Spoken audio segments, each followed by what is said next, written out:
এই তো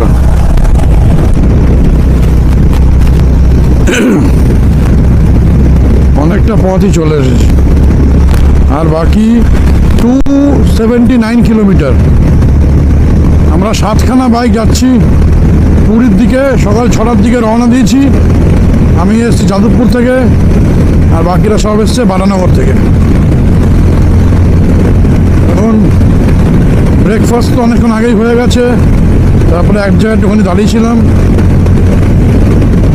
আবার এগিয়ে যাচ্ছি। খুব সুন্দর রাইড হচ্ছে, কোনো শরীরে ক্লান্তি নেই, ওয়েদার খুব ভালো। হ্যাঁ, সকালবেলা খুব ঠান্ডা ছিল, মানে সকালের একেবারে অবস্থা টাইট হয়ে গেছিলো, এটা বাস্তব কথা। তারপরে ব্রেকফাস্টটা করার পরে অ্যাকচুয়ালি সকালে যখন সবাই বেরিয়েছিল তখন খালি পেটেও ছিল, সেই জন্য শরীরে অতটা গরমও হচ্ছিল না। যাই হোক, আমাদের বেরোনোর কথা আরও আগেই ছিল, একটু দেরি হয়ে গেছে। একটু বেরোতে সবাই জানেন তো, এক জায়গায় হতে অনেকের একটু সময় লেগে যায়, অনেক সময় কেউ আগে আসে কেউ পরে। যাই হোক, সেটা কোনো বড় ফ্যাক্টর নয়। আমরা রাইডটা খুব সুন্দরভাবে এখন অবধি করে চলেছি, কোথাও কোনো সমস্যা হচ্ছে না। এই চলে গেল রন্টি আর রন্টির স্ত্রী, আগে আছে সুনম্র আর সুনম্র স্ত্রী, তার আগে আছে শীর্ষেন্দু তার স্ত্রী, একজন ছেলে আছে আমাদের অনেক ছোট ভাই, সে সিঙ্গেল আছে একটি বাইকে, আর একজন আছে দুই বন্ধু, তারা দুজন এক বাইকে আছে। যাই হোক, মোটামুটি যতটা পাচ্ছি রাস্তাটা একটু তাড়াতাড়ি করে চালিয়ে কভার করার, যাতে আমরা সঠিক টাইমে বা যতটা তাড়াতাড়ি সম্ভব। হ্যাঁ, অবশ্যই একটা স্পিড লিমিট মেনটেন করে, চোখ কান খোলা রেখে, রাস্তার উপরে ফোকাস রেখে, নিয়মকানুন অবলম্বন করে মেনটেন করে, তারপরেই একটা নির্দিষ্ট ভালো ভদ্রস্থ মডারেট স্পিড মেনটেন করে আমরা এগিয়ে যাচ্ছি। এ হচ্ছে ব্যাপার। যাই হোক,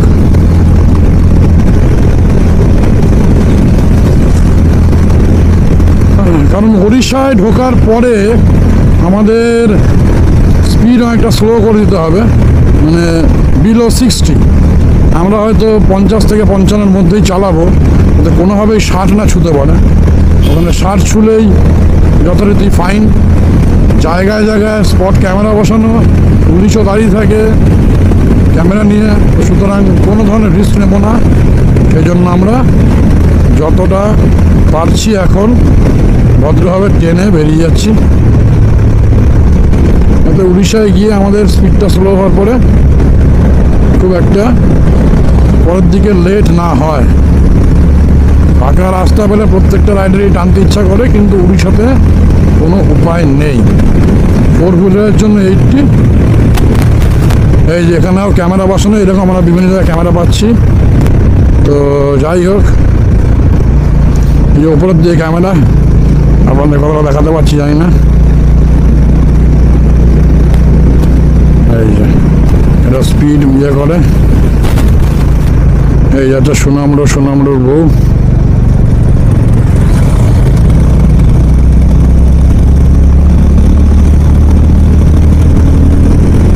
ক্যামেরা সেকশন পেরিয়ে গিয়ে আমরা আবার এগিয়ে চলেছি গতি বাড়িয়ে। ডিং ডিং ডিং ডিং ডিং ডিং ডিং ডিং ডিং ডিং ডিং ডিং डिंग डिंग डिंग डिंग डिंग डिंग चिकनी कमर पे तेरी मेरा दिल फिसल गया, चिकनी कमर पे तेरी मेरा दिल फिसल गया, स्ट्रांगली ये जादू कैसे मुझ पे चल गया।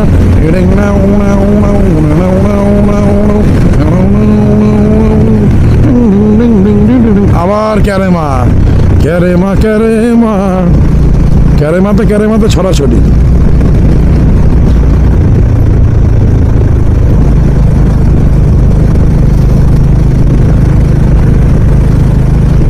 আমার ছোট ভাই রন্টি হাত দিয়ে সিগন্যাল দিল, এই যে যাচ্ছে, যাতে আমরা সবাই স্পিডটাকে মেনটেন করে দিতে পারি। ব্যাপার, বেরিয়ে গেলাম ক্যামেরা সেকশন। আমাদের বাকি বাইকার্সরা মানে আগে বেরিয়ে গেছে। যাই হোক, সেটা আর কি করা যাবে।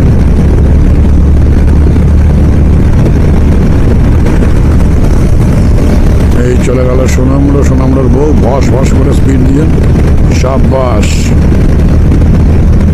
আমাদের এখন ট্রেনেই চলতে হবে। অ্যাক্টিভা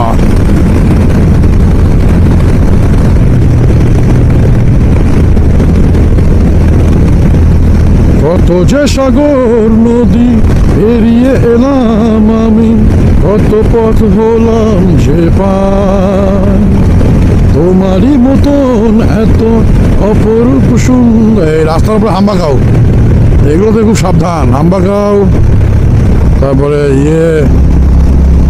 কুকুর, বিড়াল,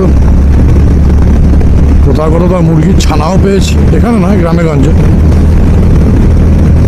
এই রাস্তাটা ভালো। মাঝখানে একটা রাস্তা পেয়েছিলাম, একটা সিমেন্টের, তারপরে ফেটে ফেটে গেছে। সেখানে বাইকের চাকা পড়লে কিছুই না, একটু হালকা করে মানে কন্ট্রোলটা একটু সাবধানে করতে হবে, একটু ভালোভাবে করতে হবে, ফসে গেলে বিপদ।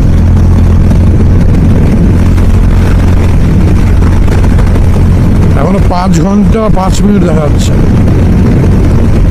আমাদের লাঞ্চ হয়নি, বাজে এখন দুপুর 12:18। সবাই বলেছে 1টার পরেই লাঞ্চ করবে। সুতরাং এখন মোটামুটি আবার 1 ঘন্টা আমরা চালাবোই। অনেকক্ষণ ধরে চালাচ্ছি, ঠিক কথাই। পেট্রোল নেওয়ার জন্য আমরা দাঁড়িয়েছিলাম কোথাও একটা। সম্ভবত এরপরে একদম লাঞ্চের টাইমে দাঁড়াবো। 1টার পর থেকে ছেলেপুলেরা বললো খোঁজা পাতা শুরু করবে। আবার হাত দেখাচ্ছে স্লো করার জন্য, কি কারণ কে জানে।